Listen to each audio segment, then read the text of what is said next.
Grâce étonnante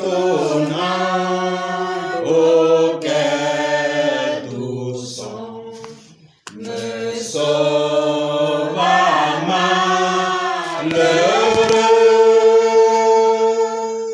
J'étais perdu, je suis retrouvé. Aveugle, maintenant je vois. Cette grâce m'a enseigné la crainte. Elle ôte à mes frayeurs. Combien précieuse parut cette grâce au moment où j'ai cru. À travers les dangers et pièges par où je suis venu, cette grâce m'a gardé aussi loin, me conduira au ciel. Nous avons pendant 10 000 ans brillé comme le soleil. Nous pouvons louer notre Dieu plus qu'à notre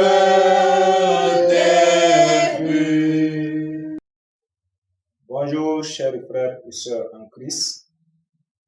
Je vous propose la lecture à l'Épître de Romains, le chapitre 13, à partir du verset 8 au verset 14. J'utilise d'avance la version Darby, qui est la plus fiable, la plus proche de l'original. Le verset 8. Ne devez rien à personne, sinon de vous aimer les uns les autres, car celui qui aime les autres a accompli la loi. Car ce qui est dit, tu ne commettras point adultère, tu ne tueras point, tu ne déroberas point, tu ne convoiteras point, et tout autre commandement qu'il puisse y avoir est résumé dans cette parole-ci. Tu aimeras ton prochain comme toi-même. L'amour ne fait point de mal au prochain. L'amour donc est la somme de la loi. Et encore ceci, connaissant le temps, que c'est déjà l'heure de nous réveiller du sommeil, car maintenant le salut est plus près de nous que lorsque nous avons cru. La nuit est fort avancée et le jour s'est approché. Rejetons donc les œuvres des ténèbres et revêtons les armes de la lumière. Conduisons-nous honnêtement comme de jour, non point en orgie, ni en ivrognerie, non point en impudicité, ni en débauche, non point en querelle, ni en envie, mais revêtez le Seigneur Jésus-Christ et ne prenez pas soin de la chair pour satisfaire à ses convoitises. Le Seigneur bénisse sa parole. Amen. Bonjour, chers frères et sœurs en Jésus-Christ, chers amis, chers internautes. Voilà, nous bénissons encore le Seigneur pour l'occasion qu'il nous donne de nous approcher de sa parole. Alors, pour cela, je vous propose le thème, le bon samaritain. Alors, je vais dire, avant de commencer, que J'utilise ici la Bible version Darby, JN Darby. C'est une version qui est beaucoup plus proche de l'original et c'est vraiment fiable. Alors, ouvrez avec moi dans Luc 10, à partir du verset 25. Et voici, un docteur de la loi se leva pour l'éprouver et dit, Maître, que faut-il que j'aie fait pour hériter de la vie éternelle? Et il lui dit, qu'est-il écrit dans la loi? Comment lis-tu? Et répondant, il dit, tu aimeras le Seigneur ton Dieu de tout ton cœur, et de toute ton âme, et de toute ta force, et de toute ta pensée, et ton prochain comme toi-même. Verset 28. Et il lui dit, tu as bien répondu. Fais cela, et tu vivras. Mais lui, voulant se justifier lui-même, dit à Jésus, et qui est mon prochain? Et Jésus répondant dit, un homme descendit de Jérusalem à Jéricho et tomba entre les mains des voleurs, qui aussi l'ayant dépouillé et l'ayant couvert de blessures, s'en allèrent, le laissant à demi-mort. Or, par aventure, un sacrificateur descendait par ce chemin-là, et le voyant, passa outre de l'autre côté. Et pareillement, aussi un lévite, étant arrivé à cet endroit-là, s'en vint, et le voyant, passa outre de l'autre côté. 33. Mais un Samaritain, allant son chemin, vint à lui, et le voyant, il fut ému de compassion, et s'approcha, et banda ses plaies, y versant de l'huile et du vin. Et l'ayant mis sur sa propre bête, et le mena dans l'hôtellerie, et eut soin de lui. Et le lendemain, s'en allant, il tira 2 deniers, et le donna à l'hôtelier, et lui dit, prends soin de lui, et ce que tu dépenseras de plus, moi, à mon retour, je te le rendrai. Alors lequel de ces 3 te semble avoir été le prochain de celui qui était tombé entre les mains des voleurs? Et il dit, c'est celui qui a usé de miséricorde envers lui. Et Jésus lui dit, va, et toi fais de même. Amen. Gloire au Seigneur. Bien-aimés, frères et sœurs en Jésus-Christ, chers amis, chers internautes, nous voulons regarder effectivement de plus près ce passage-là, très important pour nous. Un docteur de la loi se lève pour éprouver le Seigneur. Vous savez déjà, son attitude en elle-même était déjà une violation de la loi qui disait dans Deutéronome 16 et 6, verset 16, vous ne tenterez point l'Éternel votre Dieu, comme vous l'avez tenté à Massa. Parole déjà citée par le Seigneur à Satan quand Jésus était dans le désert. Satan est venu le tenter. Nous voyons ça dans Luc 4, 12. C'est le même mot que le Seigneur a employé. Satan a éprouvé, il a tenté Jésus. Et Jésus lui a dit, tu ne tenteras pas le Seigneur ton Dieu. Amen. Gloire au Seigneur. Merveilleux frères et sœurs. Alors le docteur de la loi, il demande ce qu'il devait avoir fait pour hériter de la vie éternelle.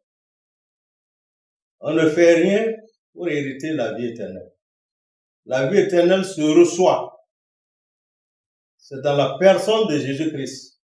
Ce n'est pas en faisant des œuvres pour avoir la vie éternelle. Nous en reviendrons. Le Seigneur alors le renvoie à la loi qu'il connaissait très bien. Alors le Seigneur lui pose 2 questions. Qu'est-il écrit dans la loi? Comment tu lis ça? Comment lis-tu? Vous voyez, l'homme naturel, aussi qu'il soit instruit aussi. Ce qui est sûr, la loi, le livre de la loi est vraiment fermé. C'est comme un livre scellé. Ils lisent ça, mais ils ne comprennent pas. Vous voyez ce qui est arrivé aussi à Nicodème. Jésus l'appelait le docteur de la loi. Jésus lui pose une petite question seulement. Il faut que vous naissiez de nouveau. Il ne comprenait même pas ça. Pourtant, c'est un docteur de la loi. C'est ça que le prophète Ésaïe, il va parler à un homme dans Ésaïe 29, verset 11.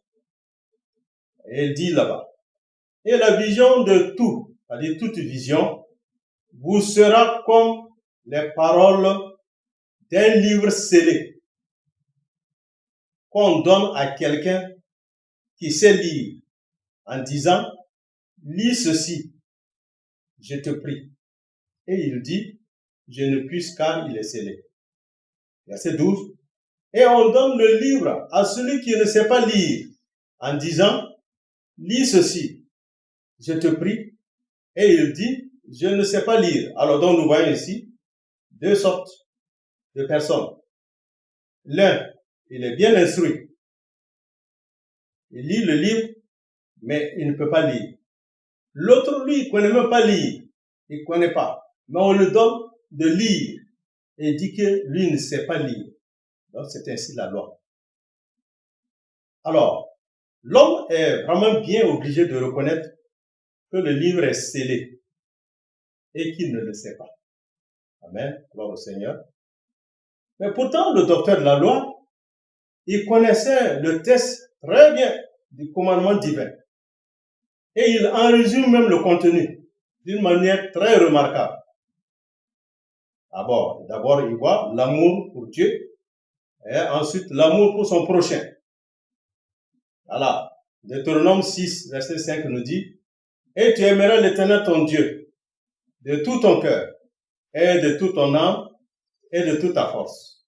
Lévitique 19, 18, tu ne te vengeras pas et tu ne garderas pas rancune au fils de ton peuple, mais tu aimeras ton prochain comme toi-même. Moi, je suis l'Éternel. Alors donc, nous comprenons que l'amour est vraiment bien la somme de la loi. Alors, manifester l'amour dans la vie courante, c'est ça le principe guérisseur des misères de l'humanité. Il n'y a que l'amour au-delà de tout cela. Amen, gloire au Seigneur. Et Paul va en parler en Romains 13, 10. L'amour ne fait point de mal au prochain. L'amour donc est la somme de la loi. Alléluia. L'amour est la somme de la loi, ce que l'apôtre Paul nous dit dans Romains. Et Luc voudra aussi nous dire dans le chapitre 6, 31, et comme vous voulez que les hommes vous fassent, vous aussi faites-leur de même. Amen. Alors le docteur de la loi avait donc bien répondu. Et il lui restait maintenant à mettre ce commandement divin en pratique. Mais non, pas pour hériter la vie éternelle, selon son souhait, mais pour vivre heureux sur la terre. Ce n'est pas en mettant tout cela en pratique que tu as la vie éternelle. Non, c'est pour vivre heureux. C'est la promesse de Dieu. L'apôtre Paul l'explique, hein? C'est ça. Et la Bible, là, Moïse le dit, hein? C'est celui qui aurait gardé toute la loi. Hein? C'est ça. Alors qu'il n'y a pas quelqu'un qui peut vraiment appliquer toute la loi. Alors l'apôtre Paul souligne ça aux Galates, qu'en fait, il y a une grande opposition entre la foi et la loi. Amen. Lévitique 18, verset 5, dit ceci. Et vous garderez mes commandements et mes ordonnances, par lesquelles, s'il les pratique, un homme vivra. Moi, je suis l'Éternel. C'est ce que je disais tout de suite. Si vous les pratiquez, alors que personne ne peut appliquer tout. Donc, personne ne peut vraiment se vanter d'être sauvé, d'avoir la vie éternelle. Mais en les appliquant, quand même, on devient heureux. Paul va revenir pour dire la différence, l'opposition. Galates 3, verset 12. Mais la loi n'est pas sur le principe de la foi. Vous voyez? La loi n'est pas sur le principe de la foi, mais celui qui aura fait ces choses vivra par elle. Ça, c'est ce que la loi dit. C'est très différent de la foi. Amen. Alors, mais comment obtient-on alors la vie éternelle? C'est ça. Alors, je disais précédemment que la vie éternelle, c'est dans un homme, Jésus-Christ, une personne. Ça se reçoit. 1 Jean 5, le verset 11. Et c'est ici le témoignage que Dieu nous a donné la vie éternelle et cette vie est dans son Fils. Celui qui a le Fils a la vie, celui qui n'a pas le Fils de Dieu n'a pas la vie. Alléluia! Merveilleux. Alors, après la chute d'Adam et Ève, Dieu les a chassés. Et Dieu a fermé le chemin de l'arbre de la vie. Pour que vraiment, que ce monde-là ne soit plus peuplé des pécheurs immortels. Et ils vont connaître ainsi une vie sans fin de misère et de douleur. Amen. Nous comprenons pourquoi Dieu a fermé. Parce qu'après la chute, ils sont tous des pécheurs maintenant. Mais s'ils devaient rester vraiment ainsi, on aurait des pécheurs immortels. C'est-à-dire, ils seront pour toute leur vie dans la misère et dans les douleurs. Pourquoi Dieu a fermé la porte, le chemin de la vie. Amen. Alors, pour que l'homme reçoive la vie éternelle, alors il fallait d'abord la venue de Jésus-Christ. Ici-bas, mourir sur la croix. Vous voyez encore la croix? Vous voyez la prédication de la croix, ça c'est une nécessité. C'est ça le message clé même de l'évangile. Puis Christ, étant reçu dans le cœur par la foi comme sauveur, la vie éternelle est communiquée en croyant comme don de grâce de Dieu. Amen. Jean 3,16. Car Dieu a tant aimé le monde qu'il a donné son Fils unique, afin que quiconque croit en lui ne périsse pas, mais qu'il ait la vie éternelle. Gloire au Seigneur. Amen. Alors, cet homme pose la question. Qui est mon prochain? C'est là où nous en arrivons. Qui est mon prochain? Alors, il avait déjà l'obligation légale d'aimer Dieu de tout son cœur, mais en tout cas, la pensée même de l'homme naturel, ce n'est pas vraiment Dieu. Voilà. N'en parlons pas maintenant, aimer son prochain. Alors, mais notre société aujourd'hui est tout entière bâtie sur l'égoïsme et l'oubli des autres. Amen. Voilà, frères, bien-aimés, sœurs en Christ, chers amis, chers internautes, effectivement, notre société tout entière est bâtie sur l'égoïsme et l'oubli des autres. Chacun vit pour lui-même. Mais son prochain, comme lui-même, il est vraiment très loin. Alors, par l'histoire du bon samaritain, qui est notre thème, nous comprenons comment le Seigneur Jésus est venu avec ce changement complet par la grâce. Ça, Jésus vient donner le changement total. Amen. Alors, Jésus va expliquer quelque chose. Il dit, un homme descend de Jérusalem à Jéricho. Amen. Nous savons que Jéricho, Jérusalem d'abord, c'était la ville royale. Jérusalem, c'est la ville royale. Et Jéricho, c'est une ville maudite. Nous en arriverons. Elle a été maudite par Josué. Mais bien avant cela, mais c'est une ville vraiment avec des palmiers, une ville splendide. Des palmiers dans la plaine arrosée avec du Jourdain. Mais Josué l'a maudite de la part de Dieu lors de l'entrée du peuple dans le pays, dans la terre promise. Donc Jéricho, après, a été rebâti par Hiel. Il s'appelle Hiel le Béthélite. Nous en arrivons. Alors, Ce qu'était Jéricho, je parlais ça précédemment dans Deutéronome 34, verset 3. Voilà Jéricho. Et le Midi et la plaine du Jourdain, la vallée de Jéricho, la ville des Plamiers jusqu'à Soir. Ah oui, voilà, cette ville très splendide. Amen. Mais elle a été maudite par Josué. Lisons Josué 6, verset 24. Et ils brûlèrent par le feu la ville et tout ce qui s'y était. Tout ce qui y était. Seulement l'argent et l'or et les vases d'airain et le fer. Ils les mirent dans le trésor de la maison de l'Éternel. Verset 25.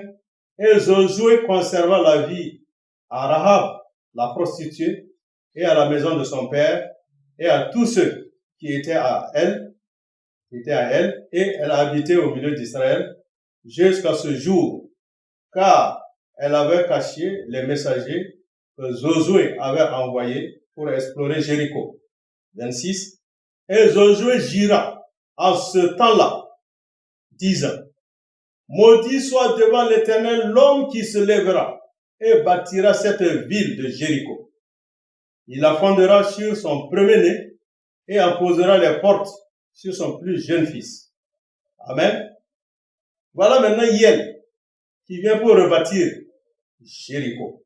Un roi, chapitre 16, 34. Alors de son temps, Hiel, le Béthélite, bâtit Jéricho. Il la fonda sur Abiram, son premier-né, et posa ses fondements sur Ségum, son plus jeune fils, selon la parole de l'Éternel qu'il avait dite par Josué, fils de Nun. Amen. Merveilleux. Vous voyez maintenant ce que est Jéricho et ce qu'est Jérusalem. Jérusalem, c'est vraiment la figure vraiment de la bénédiction, dans lequel Dieu a envoyé son homme, Jésus-Christ. Oui, il est descendu à Jérusalem. Et Jéricho, c'est le lieu de la perdition. C'est le lieu de la malédiction. Nous voyons un peu, ça nous interpelle un peu comme ça. Alors, à Jéricho et puis Jérusalem, alors, on a mesuré un peu, ça donne en gros 1200 mètres. Donc, 1 kilo 200. Amen. Gloire au Seigneur. Alors, nous voyons dans cette petite distance d'1 kilomètre 200, c'est à peu près environ, ça peut dépasser ça un peu. Alors, sur ce chemin-là, il y a des voleurs et des brigands tout le temps pour dépouiller les voyageurs et les laisser blessés et à demi-morts. Ça, nous comprenons notre sort, ce chemin de ce monde-là. C'est ça l'état de tout homme qui tombe dans les mains de Satan. Oui, nous sommes tombés dans les mains de Satan. Et nous voyons comment. Il ne fait que nous dépouiller. Il ne fait que nous brimer. Il ne fait que nous chercher à nous perdre. Donc le Seigneur nous interpelle. Ça, c'est notre état. Nous sommes tombés dans les mains des brigands, des voleurs, des méchants. La Bible dit que Satan, c'est un voleur, c'est un méchant, un tueur. Il vient que pour dérober, pour tuer. Nous sommes dans ce monde. C'est lui qui est le patron de ce monde. Alors, tous ceux qui sont dans ce monde sont vraiment sa proie. Et nous avons vu comment Jésus est venu nous sauver de là. Alors, la Bible nous dit que le sacrificateur, puis un lévite, ils ont emprunté le même chemin. Mais quand ils sont arrivés à se blesser là, et laissés même demi-mort, ils sont passés outre. Oui, sacrificateur et lévite. Alors que ce sont ces gens qui gardaient vraiment la loi auprès du peuple. Malachie 2 va nous le dire. Quand les lèvres du sacrificateur gardent la connaissance, et c'est de sa bouche qu'on cherche, qu'on doit même chercher la loi, car il est le messager de l'Éternel des armées. Amen. Mais ces gens-là, ils sont venus passer outre. Ils ne sont pas intéressés à se blesser, laisser à mort, à demi-mort. Osée a bien parlé de ces gens-là. Dans Osée 6, le verset 9, Osée parle de ces sacrificateurs, ce qu'ils sont réellement. Osée dit, chapitre 6, verset 9, « Et comme les troupes de voleurs guettent un homme, la bande des sacrificateurs assassine sur le chemin de Shichem, car ils commettent des infamies. » Ça, c'est Osée qui a parlé à ce genre de sacrificateurs. Je ne parle pas de ce que Jésus appelle de nous sacrificateurs. Je parle de ce que Jésus est en train de parler ici. Ceux-là qu'on voit, on pense qu'ils sont vraiment des hommes de Dieu, qui ont vraiment la parole avec eux. Voilà, ils passent, ils ne s'intéressent pas à cet homme qui a besoin de secours. Alors, la loi que connaissait le docteur de la loi, voilà. Alors, ça n'a pas donné la force pour venir en aide à cet homme qui est vraiment blessé, et puis blessé à demi-mort. Alors, sauf le Samaritain. Nous en viendrons maintenant. Le bon Samaritain, qui est vraiment la figure de Christ. Lui également, il passait par là. Nous, on ne peut pas dire par hasard. Il n'y a pas de hasard dans la vie chrétienne. Tout est vraiment conduit par le Seigneur. Et le Samaritain est arrivé par là, qui est la figure de Christ, et il poursuivait son chemin d'amour qui est tracé par Dieu. Il partait à Jérusalem. Ou du moins, il partait à Jéricho. Il a quitté Jérusalem, il partait à Jéricho. Alors, qu'est-ce qui se passe? Le Seigneur Jésus, oui, qui est la figure de ce bon Samaritain, et que le Seigneur nous interpelle à être aussi de bons Samaritains. Il descendait du Père vers sa demeure, Jérusalem, et il se dirigeait maintenant vers la croix, vers la malédiction Jéricho, pour délivrer et guérir les hommes asservis à la puissance de Satan. Amen. Parlons un peu de ces Samaritains. Pourquoi les Juifs même n'aimaient même pas les Samaritains? Et ils ont traité Jésus de Samaritain. Les Samaritains, ils sont originaires des nations après la transportation des 10 tribus. Donc, c'était des étrangers. Voyez? Et les Juifs qui n'entretenaient aucune relation avec eux. Et vous traitez Jésus de Samaritain. Et vous l'accusez même d'avoir un démon. Nous en arrivons. Parlons un peu de l'origine des Samaritains. Regardons 2 Rois, chapitre 17, verset 24.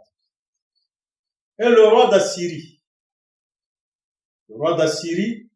il fit venir des gens de Babel, de Cus, d'Ava, et de Hamath, et de Shepharvaïm, et les fit habiter dans les villes de la Samarie, à la place des fils d'Israël. Et ils possédèrent la Samarie et habitèrent dans ces villes. Verset 25. Et il arriva que quand ils commencèrent d'y habiter, ils ne craignaient pas l'Éternel, et l'Éternel envoya contre eux des lions qui les tuaient. Verset 26. Et ils ont parlé au roi d'Assyrie, disant, les nations que tu as transportées et que tu as fait habiter dans les villes de Samarie ne connaissent pas la coutume du Dieu du pays. Et il a envoyé contre elles des lions, et voici ces lions les font mourir, parce qu'elles ne connaissent pas la coutume du Dieu du pays. Et le roi d'Assyrie, commanda et disant maintenant, faites aller là quelqu'un des Samaritains, plutôt des sacrificateurs, un des sacrificateurs, que vous en avez transporté, et qu'il aille, et qu'il demeure là, et qu'il leur enseigne la coutume du Dieu du pays. Et un des sacrificateurs qu'on avait transportés de Samarie, vinrent et habitaient à Bethel, et il leur enseignait comment ils devaient craindre l'Éternel. Voilà comment ça s'est passé. Après qu'on a déporté les 10 tribus, et le roi d'Assyrie a amené des gens de la nation, des nations. Mais ces gens de nations-là, et ils viennent habiter en Samarie, et ils vivaient comme eux. Et ils vivaient. Ils ne connaissaient pas que le peuple qui était là, c'était le peuple de Dieu avant. Donc, on a vu comment l'Éternel envoyait des lions pour les tuer. Donc, le roi d'Assyrie était obligé d'envoyer maintenant un sacrificateur qui était en déportation et qui est venu commencer à enseigner ces gens-là. Vous voyez l'origine des Samaritains. Alors, et Jésus, les Juifs vont traiter Jésus de Samaritain. Et même qu'il a un démon. Regardons Jean 8, 48. Les Juifs répondirent et lui dirent, ne disons-nous pas bien que tu es un Samaritain et que tu as un démon? Jésus répondit, moi je n'ai point un démon, mais j'honore mon Père, et vous jetez des déshonneurs sur moi. Notre Seigneur Jésus, il est rejeté, il est méprisé, il est blasphémé, comme il a été le sauveur vrai, le vrai Samaritain, manifeste maintenant la compassion de son cœur à l'égard de ce pauvre homme dans lequel chacun doit se retrouver, à se reconnaître. Amen. Nous devons nous retrouver au travers de cet homme blessé et laissé à demi-mort. Nous devons nous retrouver là. Amen. Gloire au Seigneur. Merci Jésus. Nous voyons que c'est ce Samaritain-là, lui qui est venu, il a oint d'huile les plaies de ce blessé qui est laissé à demi-mort. Il a oint d'huile, l'huile qui est l'image du Saint-Esprit, et le vin. Le vin, c'est la joie que nous goûtons déjà par la grâce. Et puis, il a bandé ses plaies. Amen. Merveilleux. Alors, le blessé, il va prendre la place maintenant sur la monture du Samaritain. Merveilleux. Et dans la compagnie du Samaritain. Regardez un peu l'image. Hein. Le Samaritain, il a fait monter le blessé laissé à demi-mort sur sa monture. Donc, il est en compagnie du Samaritain. Et il va l'accompagner jusqu'à l'hôtellerie. Là, le blessé va être à l'hôtellerie pour continuer les soins. Et le bienfaiteur, c'est-à-dire le Samaritain, qui est le bienfaiteur, et il va vraiment donner des instructions à l'hôtellerie. Nous comprenons ça très bien. C'est le Seigneur Jésus-Christ.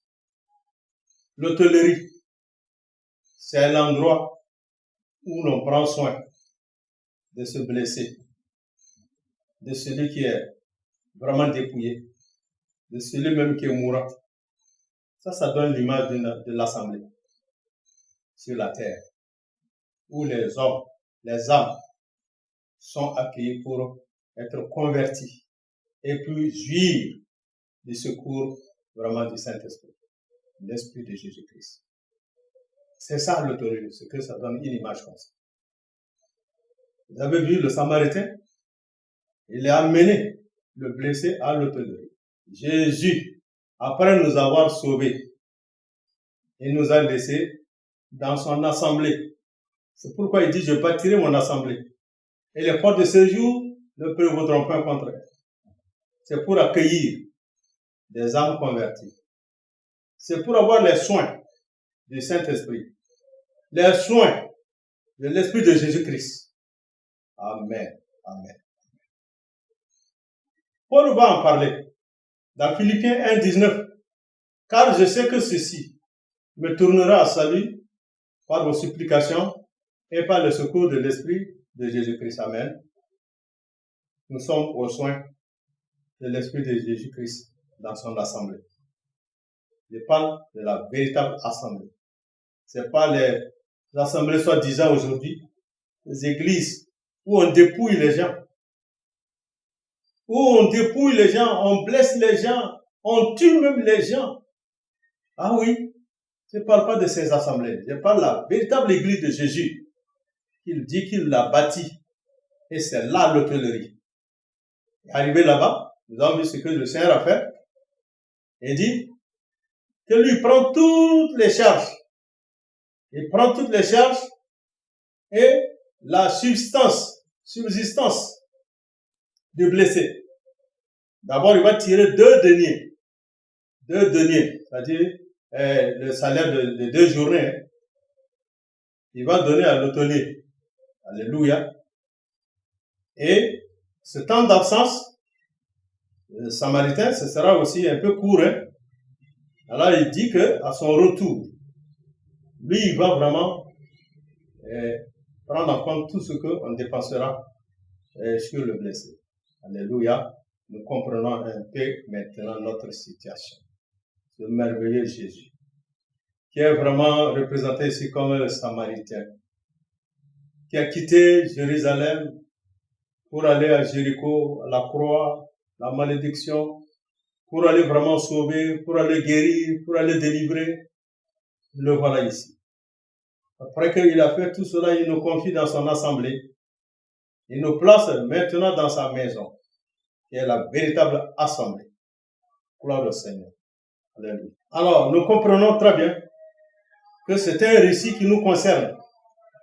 Ce récit expose l'état de l'homme devant Dieu et la grâce venue à son secours dans la personne de Jésus, le Samaritain méprisé. Alléluia.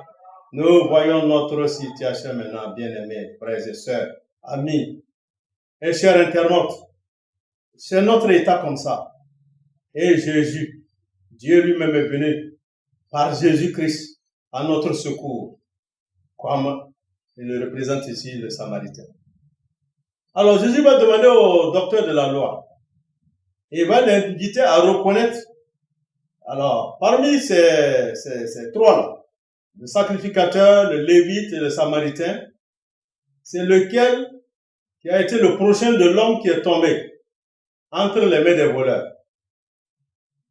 Vous avez vu que l'homme de la loi, le docteur de la loi n'a même pas hésité à dire directement et à désigner que c'est le Samaritain. Amen, alléluia. C'est lui qui a usé de miséricorde envers l'homme qui est tombé. C'est lui, c'est le prochain. Donc nous comprenons, bien aimés frères et sœurs, en Jésus-Christ, que ce qui est arrivé à ce blessé, à cet homme dépouillé, c'est notre état ici. Et le Samaritain, c'est Jésus qui est venu à notre secours. Alors le docteur de la loi reconnaît directement que c'est vraiment le Samaritain qui a fait ce travail. C'est Jésus le Sauveur. Et il lui a dit, dans le verset 37 de notre Luc 10, il lui a dit là-bas, va et toi fais de même. Alléluia. Va, toi fais de même. Ça interpelle tout un chacun de nous aussi. Vas-y faire aussi comme ça. Allons-nous faire comme ça. Allons-y. Faire de même. Le travail de ce pharisien, de ce Samaritain. C'est ça que la réponse finale que le Seigneur donne à cet homme. Et les œuvres de la loi ne peuvent pas donner la vie éternelle. Elle ne peut pas opérer le salut. Jamais. Les œuvres de la loi ne peuvent pas opérer le salut. Mais le croyant sauvé gratuitement par la foi, sans œuvre, montrera la réalité de sa foi par son travail d'amour et ses œuvres de foi inséparables de l'amour selon Dieu. C'est ça que nous devons comprendre. Et je vais terminer par 1 Corinthiens 13, le verset 3. C'est l'apôtre Paul. Et quand je distribuerai en aliment tous mes biens et que je livrerai mon corps afin que je fusse brûlé, mais que je n'ai pas l'amour, cela ne me profite de rien. Chers internautes, chers amis, frères et sœurs en Jésus-Christ, apprenons de cela, frère. L'amour pour le prochain, c'est ça qui est difficile. Et Jésus dira, est-ce que je vais venir trouver même l'amour? Est-ce que les gens vont manifester l'amour? Puisque tellement le péché va abonder, surabonder, les gens vont se haïr. L'amour du plus grand nombre va baisser. Donc, on ne va pas s'aimer. Les gens ne vont plus aimer leur prochain. Ça nous interpelle très fort. Toi aussi, va et fais de même. Allons ensemble. Faisons de même. Que l'amour de Jésus-Christ, l'amour de Dieu le Père, l'Esprit de Dieu, comme le Romains 5,5 dit, l'amour est venu dans notre cœur par le Saint-Esprit. Si tu as l'Esprit de Jésus-Christ, tu as l'amour. L'amour vient par l'action du Saint-Esprit. Et tu dois le manifester. Tu le manifestes à ton prochain. Oui. Tu lui annonces Jésus. Tu deviens la figure de ce bon Samaritain. Alléluia. Tu n'es plus religieux. Pas comme un sacrificateur. Pas comme un lévite. Ces hommes qu'on regarde comme les religieux. Mais qui ont fait fi à ces hommes qui souffraient. C'est la même chose aujourd'hui. Que le Seigneur bénisse. Que le Seigneur nous vienne en aide. Que nous soyons vraiment en train d'aller et faire ainsi. À la gloire du Seigneur Jésus-Christ. Que Dieu vous bénisse. Amen.